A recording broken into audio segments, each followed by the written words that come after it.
Magandang araw mga kaibigan. Bigyan natin ng reaction, opinion itong post ni Elber B. Hugalbot. Isinare niya ang article published sa Inquirer.net. Title is Cabral Files.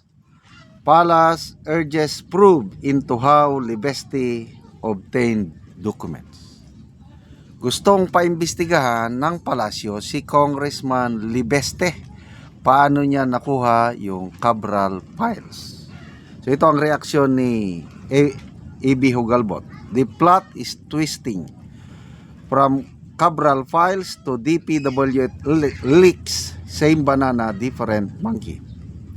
So instead of investigating the personalities and anomalous projects in the Cabral Files, ang adiktos na presidente wants to investigate Libeste, who has in so many times claimed the files were given to him by the late DPWH Yusek Cabral upon the approval of Secretary Vince Dizon sometime in September.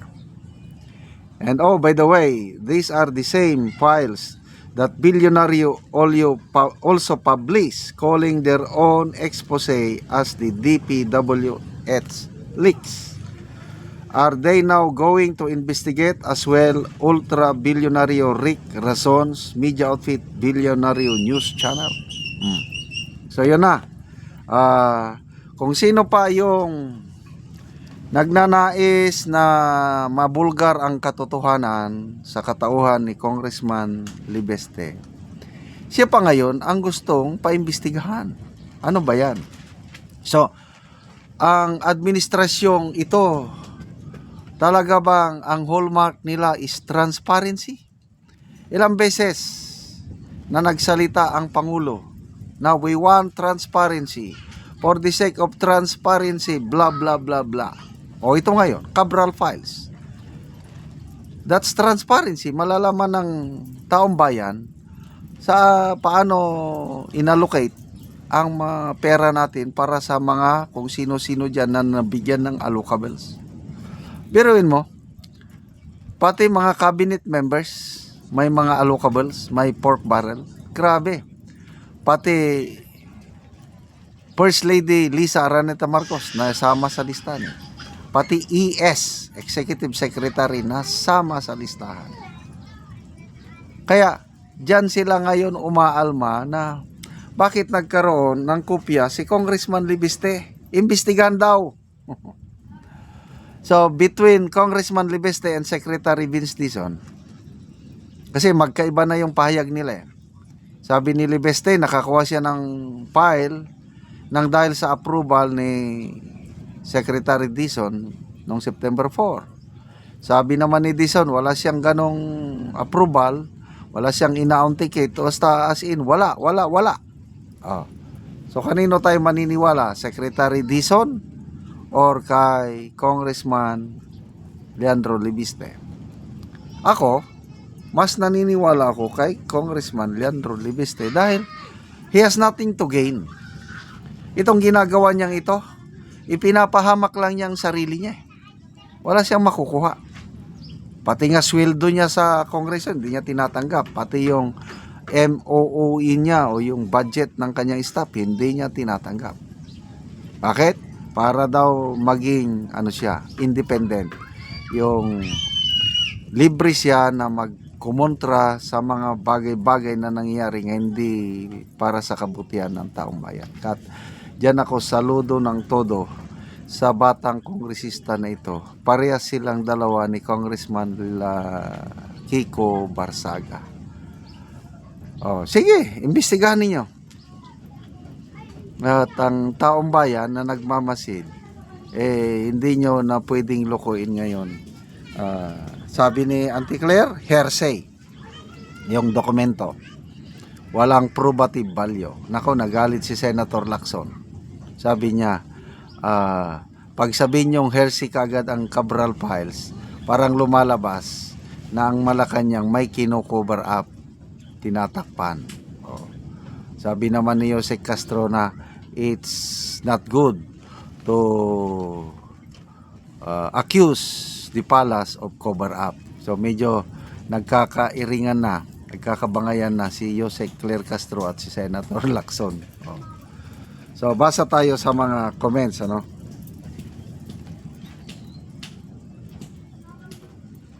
Wala pang masyadong comments. So good luck po. Ito nakakatakot ang kalagayan ni Congressman Libeste dahil unti-unti niya nang nilalabas ang ang nilalaman ng Cabral Files, at sabi niya pag may mangyari sa kanya, may instruction na sa kanyang ina na ilalabas lahat. Ilalabas lahat ang files kung may mangyari sa kanya. Tapos ang post niya kahapon, ngayong araw daw mag-privilege speech siya sa Kongreso tungkol sa Cabral Files kung papayagan siya. Palagay ko hindi papayagan ng Kongreso na mag-privilege speech. Mabuti sana kung matuloy yung privilege speech niya. Kaya lang dahil pasabog, dahil masisira ang imahe ng Kamara sa privilege speech, palagay ko hindi siya papayagan. So dito mo na makita gaano kalala itong sistemang ito, bulok na sistema. Nung panahon Janet Napoles na iskandal, milyones lang ang involved. Ngayon billions, trillions. Nung una nabibigyan ng pork barrel mga lawmakers lang. Ngayon kahit civilians, kahit outside the Congress, nabibigyan ng pork barrel o tinatawag na allocables. Salamat tayo sa investigative reporting ng Philippine Center for Investigative Journalism. Nalalaman natin yung yung kalukuhan na ginagawa ng administrasyong ito. So, tatlo ito si Congressman Libeste, meron siyang Cabral Files. Ang Billionaire News Channel, meron siyang DPWH leaks. Ang PCIG, halos parehas yung dokumento nila ni Congressman Libeste. So wala na, kalat na ito, at lalong bubulusok ang administrasyong ito in terms of rating. Kasi nga, ang taong bayan mas naniniwala dito sa outside sources na nagsasabi ng totoo dahil mataas po ang credibility ni Congressman Leandro Libeste.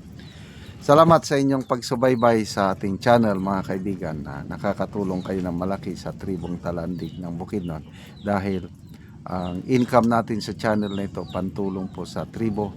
Namimigay tayo ng libreng yero at pako para makapagpatayo sila ng mas maayos na tirahan.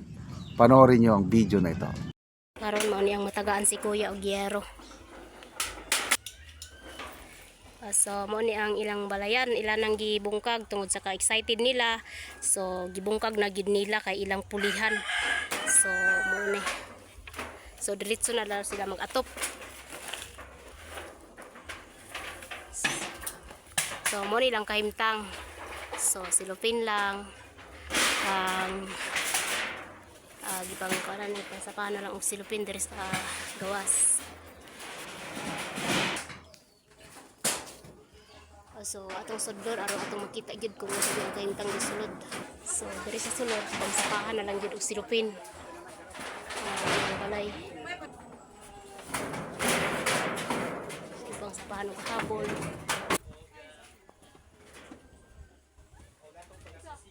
So mo nga ilang gibungkag na sa ilan ang pulihan ang ilang abuhan o ilang balay.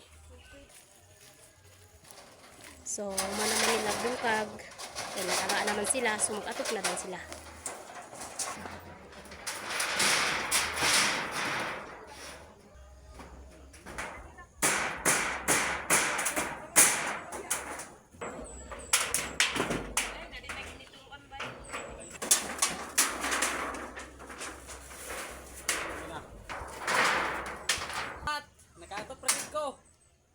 So, nauman na gid og atop, so nindot na kayo.